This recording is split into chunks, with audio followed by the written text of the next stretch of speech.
ஒரு பத்திரிகை செய்தி இன்னைக்கு. அதுல புதிய தமிழகத்தை எடப்பாடி பழனிசாமி கூட்டணி சேர்ப்பதில் தயக்கம் காட்டுகிறார் அப்படிங்கிற தலைப்புல.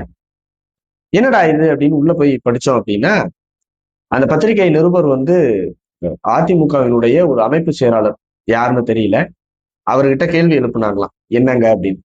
அப்ப அவர் சில காரணங்களை எல்லாம் சொன்னாராம். என்னன்னா, பசுபதி பாண்டியனுடைய மகளை நாங்க கூட்டணியில வச்சிருக்கிறதுனால அதுக்கு எதிரா இருக்காரு. அப்புறம் முத்துராமலிங்க தேவர் அவருடைய பெயரை மதுரை விமான நிலையத்திற்கு சூட்டுவதாக பழனிசாமி அவர்கள் சொன்ன பொழுது அதை மிக கடுமையாக எதிர்த்தாரு. அப்புறம் கல்லு விவகாரத்துல அவர் எதிராக இருந்ததுனால நாடார் சமூகம் கோபத்துல இருக்கு. சோ கல்லு விவகாரத்துல எதிராக இருந்ததுனால நாடார் சமூகம் கோபத்துல இருக்குதான். ஏர்போர்ட் விஷயத்துல எதிராக இருந்ததுனால தேவர் சமூகம் கோபத்துல இருக்குதான். அதை டேக்கிள் பண்றதுக்கு இவங்க தேவேந்திர குல வேளாளர் சமூகத்தை இது பண்றதுக்கு அவங்கள கூட வச்சிருக்கிறாங்க. ஸோ இப்படி எல்லாம் அவங்க சொன்னதாகவும் அப்படின்னு ஒரு பத்திரிகை செய்தி. இந்த திருவிளையாடல் படத்துல நாகேஷுக்கும் அவர் சிவாஜிக்கும் ஒரு கான்வர்சேஷன் நடக்கும். வில்லுக்கு அவர், சொல்லுக்கு இவர் அப்படின்னு, அதுக்கு இவர் அதுக்கு இவன், அந்த மாதிரி இவங்க கல்லுக்கு இது, ஏர்போர்ட்ல இது, தேவேந்திர குல வேளாளருக்கு இது. அதெல்லாம் எவ்வளவு சிறுபிள்ளைத்தனமான செய்தி.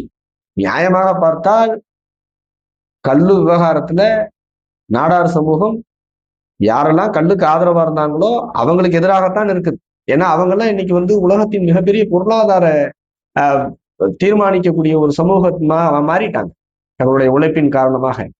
எங்க பிள்ளைங்க இந்த பரமேறது, அந்த பனைமரம் ஏறுற அந்த அடையாளத்தையும் அதனால் ஏற்பட்ட இழிவுகளையும் மறந்து துறந்து இன்னைக்கு வாழ்வின் ஏதோ ஒரு பெரிய உயரத்திற்கு நிற்கக்கூடிய ஒரு சமூகத்தை எங்களுக்கு கடந்த கால இந்த மாதிரியான அடையாளங்களை சொல்லி நீங்கள் அவர்களுடைய மனநிலையை நீங்கள் பலகீனப்படுத்தாதீங்கன்னு கேட்கிற எத்தனையோ அறிவுஜீவிகள் நாடார் சமூகத்துல வந்துட்டாங்க. இன்னைக்கு யாரும் கல்லு ஏறிதான் பிழைக்கணுங்கிற கட்டாயத்துல எல்லாம் நாடார் சமூகத்துல பெரும்பாலானவர்கள் இல்லை. அதெல்லாம் மாறி ரொம்ப நீண்ட காலம் ஆயிடுச்சு.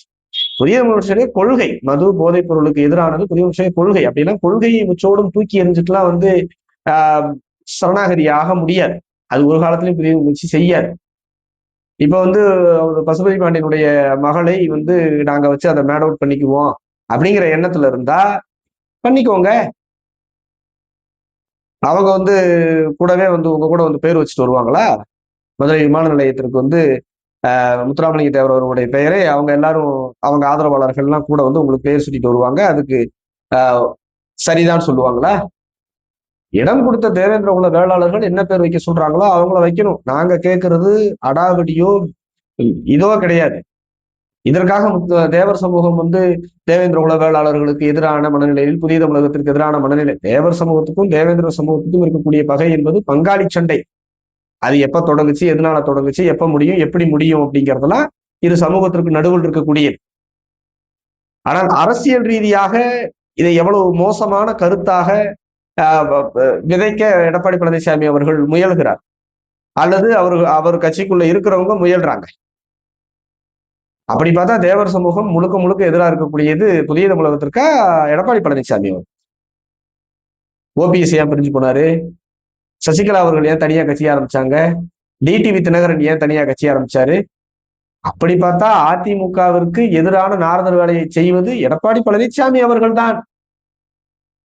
புதிய தமிழகம் யாருக்கும் துரோகம் செய்யல, யாருக்கும் தேவர் சமூகத்தினுடைய வீட்டுல யாருக்கும் மண்ணலி போடல. ஒரு ஒடுக்குமுறை ஏற்படுது, ஒரு சாதி பிரச்சனை ஏற்படும் பொழுது எளியவர்களுக்கு ஒடுக்குமுறை யாரு பாதிக்கப்படுறாங்களோ அவங்க கூட நிக்குது ஒரு தார்மீகமா. தென் தமிழகத்தின் வளர்ச்சிக்கும் தென் தமிழகத்தின் அமைதிக்கும் புதிய தமிழகத்தை விட பங்காற்றிய ஒரு இயக்கம் உண்டா?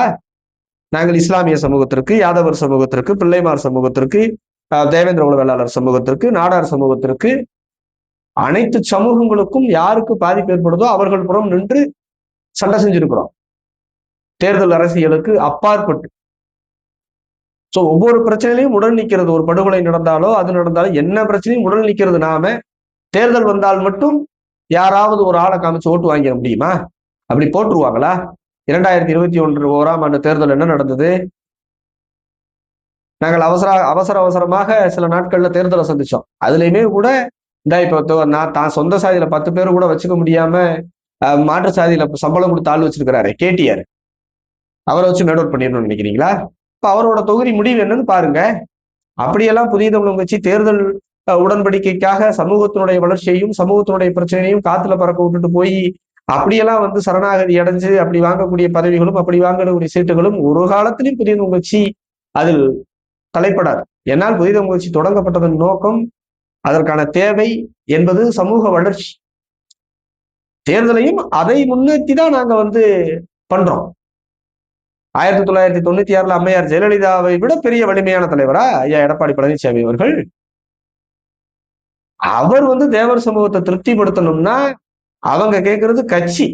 இப்ப அதிமுகவை விட்டு நான் விலகிறேன் எடப்பாடி பழனிசாமி அவர்கள் அறிவிச்சுட்டா, அதிமுகவை கொடுக்குறேன்னு சொல்லிட்டா, டிடிவி தினகரன் அவர்களும் ஓ பன்னீர்செல்வம் அவர்களும் அம்மையார் சசிகலா அவர்களும் எல்லாரும் ஒண்ணு சேர்ந்து அந்த கட்சியில இருப்பாங்க.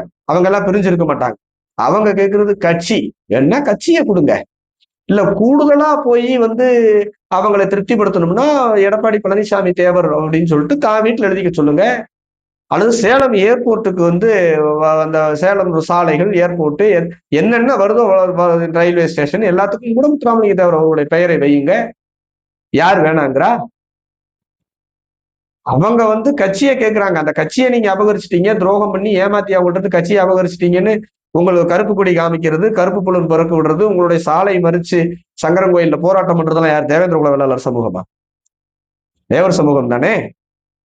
உங்களுக்கு எதிராக இருக்கக்கூடிய தேவர் சமூகத்தை வந்து ஏதோ ஒரு பேர் அறிவிக்கிறேன்னு சொல்லிட்டா மட்டும் அப்படி விட்டுருவாங்களா? இல்ல நீங்க இதோட வந்து யார வேணாலும் கூப்பிட்டு வாங்க, நாங்க அப்படித்தான் பேர் அறிவிப்போம்னு எங்க வாங்க? தென் மாவட்டத்துல 120 தொகுதி இருக்குது. 120 தொகுதியிலையும் தேவேந்திர குல வேளாளர்கள் இருக்கக்கூடிய ஊர்கள்ல நாங்க இந்த பேரை வைக்க போறோம் அப்படின்னு சொல்லி ஓட்டு கேட்டுங்களேன். இல்ல ஊருக்குள்ள விடுவாங்களான்னு பார்ப்போம், விட்டுருவோமான்னு பார்ப்போம். அப்படியெல்லாம் ஒரு காலத்திலும் சரின்னா சரி, தப்புன்னா தப்பு. அது புதிய மனுஷனுடைய கொள்கை நிலைப்பாடு. அதுல இருந்தெல்லாம் கட்சி ஒரு காலத்திலும் பின்வாங்காது. தேர்தல் இது முதல் தேர்தலும் அல்ல, கடைசி தேர்தலும் அல்ல. உங்களுக்கு வேண்டுமானால் இந்த தேர்தல் வந்து தங்களுடைய இருப்பை ஏன் உங்களை காப்ப அரசியல் நீங்க இருக்கணும்னா இந்த தேர்தலை எதிர்கொண்டு ஆகணும். வருகின்ற தேர்தலில் 500 ஓட்டும் 1000 ஓட்டும் எவ்வளவு பெரிய விளைவுகளை ஏற்படுத்தும்ங்கிறது தேர்தல் முடிவுகள் காட்டும். அப்படி நீங்க இருந்தா சரி, இவ்வளவு பலகீனமாக இருக்கும் பொழுதே நீங்கள் வந்து ஒரு தொகுதி உடன்படிக்கையில நமக்கு நட்பு சக்தியாக இருக்கக்கூடியவர்களுக்கு நடுவுல சென்று முடிஞ்சு விடுறது, அந்த சமூகத்தை பிரிக்கிற வேலையை செஞ்சா அதை எப்படி புதிய தமிழ் கட்சியும் ஏற்கும் அல்லது தேவேந்திர குல வேளாளர் சமூகமும் ஏற்பார்கள்? அப்படிலாம் ஏற்க மாட்டாங்க. நீங்கள் தேவர் சமூகத்துக்கு துரோகம் இழைத்ததாக தேவர் சமூகம் நினைக்கிறாங்க. அந்த துரோகத்தை வந்து இல்லைன்னு சொல்றதுக்கு, அவங்களை திருப்திப்படுத்துறதுக்கு நீங்க கட்சியை கொடுத்துருங்க. அதை விட்டுட்டு இன்னொரு சமூகம் கொடுத்த இடத்திற்கு ஒரு நீங்கள் சாதி வாக்குகளுக்காக பேர் வச்சிருவோம்னு சொன்னா, அப்படி பேர் வைக்கிறதை எதிர்த்தா புதிய தமிழ் கட்சிக்கு தேவர் சமூகம் வாக்களிக்காதுன்னா, கடந்த 2011 தேர்தலில் அம்மையார் ஜெயலலிதா அவர்கள் தலைமையிலான அதிமுக கூட தான் புதிய தமிழ் கட்சி கூட்டணி அமைச்சு 2 தொகுதிகள் ஜெயிச்சோம். அன்னைக்கு இதே மாதிரிதான் கருணாநிதி அவர்கள் எடுத்த அஸ்திரம் தேவர் சமூகத்தை வந்து ஜெயலலிதா அம்மையார்ட்ட இருந்து பிரிக்கிறதுக்கு நாங்கள் ஏர்போர்ட்டுக்கு பேர் வைப்போம்னு சொன்னாரு. புதிய தமிழ் கட்சி அன்னைக்கும் மிக கடுமையாக எதிர்த்துதான் அந்த தேர்தலை சந்திச்சாங்க. யார் ஆட்சி அமைச்சது? எதிர்கட்சி அந்தஸ்து கிடைச்சதா திமுகவுக்கு? நீங்கள் ஒரு சமூகத்தை உடைத்து அந்த சமூகத்தினுடைய அரசியல் பிரதிநிதியை பலகீனப்படுத்துவதாக எண்ணி அந்த கட்சியை ஓரம் கட்டுவதற்கு ஏதோ சின்ன சின்ன ஆளு கூட 10 பேர் 20 பேரை மட்டும் வச்சிருக்கக்கூடியவங்களை எல்லாம் நீங்க சரிநிகர் சக்தியாக கொண்டு வந்து நிறுத்தினீங்கன்னா, அப்ப புதிய தமிழுடைய சக்தி என்னன்னு காமிக்கிறதுக்கு அந்த தேர்தல்ல சந்திச்சுதானே ஆகணும். 2021, 24, 24 தேர்தல் முடிவுகளை போய் தென் தமிழகத்துல பாருங்க. தென்காசியை தவிர மற்ற தேர்தல் தொகுதிகள்ல அதிமுக ஷேர் பண்ண ஓட்டு எண்ணிக்கையை பாருங்க. தென்காசியில் மட்டும் ஏன் கொஞ்சம் கௌரவமா இருந்ததுங்கிறதையும் பாருங்க. ஒரு வெளிப்படைத்தன்மையோடு ஒரு யதார்த்தமாக அதிமுகவிற்கு புதிய தமிழகம் மிகப்பெரிய நட்பு சக்தியாக 2019 தேர்தல் முதல் இருக்கு. 2024 பாஜக தனிச்சு களம் கண்டுச்சாங்க, அதிமுக தலைச்சு களம். மத்திய அரசு, அதாவது சென்ட்ரல் கவர்மெண்ட்டை தீர்மானிக்கக்கூடிய தேர்தல். நியாயமாக நம்ம யார் கூட இருந்திருக்கணும்? பாஜக கூட இருந்திருக்கணும். அப்படித்தான் முடிவு எடுத்திருப்பாங்க சராசரி அரசியல் கட்சிகள். ஆனால் நாம அதிமுக கூட களம் அமைச்சுதான் தேர்தலை சந்திச்சோம். அப்படி இருக்கும் பொழுது இந்த தேவையில்லாத அந்த உமாபதினு ஒருத்தர் அவர் கொடுக்கக்கூடிய தரவுகளின் அடிப்படையில வந்து செய்தி வெளியிடுவது, அதை ஒரு விவாத பொருளாக்குவது, அதெல்லாம் வேற ஏதாவது கட்சிக்கிட்ட. புதிய தமிழ் கட்சி தேர்தல் அரசியல் எல்லாம் எப்பவுமே 2ஆம் பட்சமா தான் பார்க்கும். தேர்தலும் ஒரு போராட்ட களமாக சந்திக்கும், அவ்வளவுதான். தென் தமிழகத்தில் ஒண்ணும் கிடையாது. யாரெல்லாம் தென் தமிழகத்தில் தேவர் சமூகத்தினுடைய வாக்குகளை அதிமுகவிற்கு கொண்டு வந்து சேர்க்கும் வேலையை செய்து கொண்டிருந்தார்களோ அவர்கள் எல்லாமே இப்ப வேறு வேறு திசையில் இருக்கிறாங்க, வேறு வேறு என்ன ஓட்டத்தில் இருக்கிறாங்க. யாருமே எடப்பாடி பழனிசாமி அவர்களை ஏத்துக்கக்கூடிய ஒரு பர்சன்ட் கூட இல்ல. 2024 தேர்தல் முடிவுகள்ல வாக்கு எண்ணிக்கை மையத்துல என் அருகே அமர்ந்திருந்த ஒரு ஒன்றிய செயலாளர், ஒன்றிய அளவுக்கு ஒரு பொறுப்புல இருக்கக்கூடிய அதிமுக சேர்ந்தவர், அவர் எங்கள் சின்னம்மா கிட்ட கட்சி போனா தாங்க எங்க ஆளுங்க ஓட்டு போடுவாங்கன்னு தேர்தல் எண்ணிக்கையின் பொழுது என்கிட்ட சொன்னார்.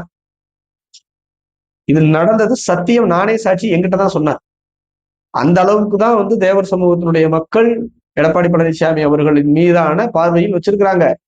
அவங்கள திருப்திப்படுத்துறதுக்கு ஒரே வழி கட்சி அவங்கள்ட்ட கொடுக்கறதா. அதை விட்டுட்டு நீங்க வேற வேற ஆட்கள் மேல பழிய போடுறது, அவங்களுக்கு எதிர்ப்பு, இவங்களுக்கு எதிர்ப்பு, அவங்க பிரிவா இருக்காங்க, இவங்க 4 பிரிவா இருக்காங்க, இவங்க சமூகத்துல 20 அமைப்பு இருக்குது.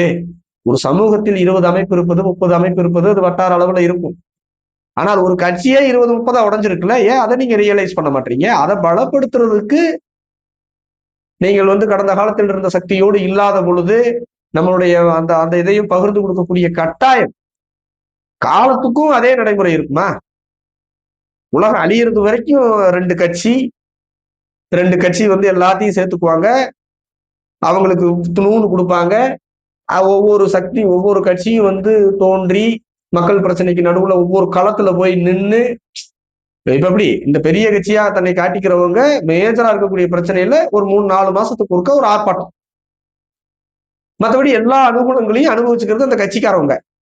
ஆனால் உண்மையாகவே மக்களோடு மக்களாக மக்களிடத்தில் உருவாகி அவங்க பிரச்சனையை தீர்த்து வைக்கிறதுக்காக அந்த அந்த வட்டத்தில் உருவாகக்கூடிய இயக்கங்களும் கட்சிகளும் அந்த மக்களுடைய பிரச்சனையை வீதி வீதியா வீடு வீடா போய் பேசி ஆர்ப்பாட்டம் நடத்தி, போராட்டம் நடத்தி, உண்ணாவிரதம் நடத்தி அந்த மக்களுடைய உரிமைகளை மீட்டு கொடுத்து எல்லாம் செய்து அந்த மக்களுடைய அரசியல் பிரதிநிதியாக உருவெடுத்து நிற்கக்கூடியதை தேர்தல் நேரத்தில் சில சொற்ப தொகுதிகளை மட்டும் கொடுத்து அவங்களுடைய மொத்த சக்தியும் உறிஞ்சி இவங்கள்ட்ட இருக்கக்கூடிய பலகீனத்தை அவங்கள வச்சு சரி செஞ்சுக்கிட்டு தேர்தல் முடிஞ்ச உடனே எல்லாம் நாங்கதாங்கிறத யாருமே ஏத்துக்க தயாரா இல்லை. அதனாலதான் கடந்த தேர்தல்களை போல 2026 தேர்தல் இல்லை.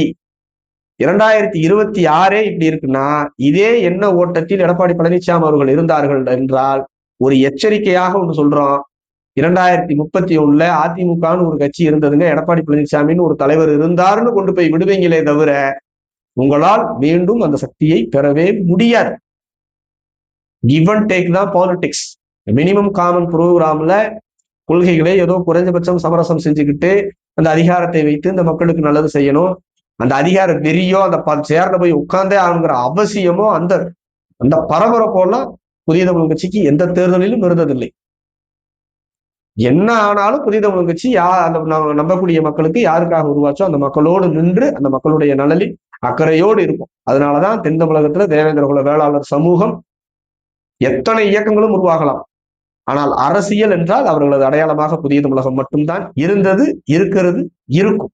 சும்மா யாரோ ஒருத்தர் சோர்ஸ் கொடுக்குறாங்க, ஐடியா கொடுக்குறாங்க, பெரிய ஐடில அவ்வளவுதாங்க அப்படின்னு நினைச்ச ஐடியா கொடுக்குறாங்கலாம் பரப்பி விட்டா இதற்கு கொடுக்க வேண்டிய விலையை நீங்க தான் கொடுக்கணும். அதனால் ஏற்படக்கூடிய பின்னடைவை நீங்க தான் எதிர்கொள்ளணும்.